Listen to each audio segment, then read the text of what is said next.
السلام علیکم ورحمۃ اللہ وبرکاتہ۔ جی بھائی عبد الباری صاحب نے یہ سوال پوچھا ہے ڈیرہ اسماعیل خان سے کہ کیا مذاق کے اندر طلاق واقع ہو جاتی ہے یا نہیں۔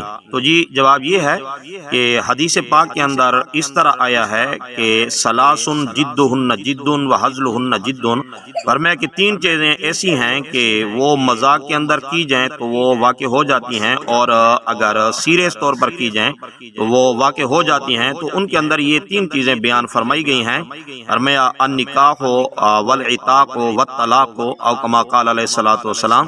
فرمایا کہ تین چیزیں ہیں، پہلے زمانے میں جیسے غلام ہوا کرتے تھے تو اگر کسی نے مذاق کے اندر اپنے غلام سے کہا کہ آپ آزاد ہیں تو وہ غلام آزاد ہو جائے گا، یا سیریس طور پر کہا کہ آپ آزاد ہیں تو وہ آزاد ہو جائے گا۔ اور اسی طرح جو ہے اگر کسی نے مذاق کے اندر نکاح کی بات کی کسی عورت سے اور وہاں کچھ گواہ بھی موجود تھے، اس نے ہاں کر دی تو نکاح بھی منعقد ہو جائے گا، سیریس حالت کے اندر بھی نکاح منعقد ہو جائے گا۔ تو اسی طرح طلاق بھی ہے، اگر کسی نے غصے کے اندر بیوی کو طلاق دی تو طلاق واقع ہو جائے گی، اور اسی طرح اگر کسی نے مذاق کے اندر گپ شپ کے اندر بیوی کو طلاق دی ہے تو اس صورت میں بھی طلاق واقع ہو جائے گی۔ جی السلام علیکم ورحمۃ اللہ۔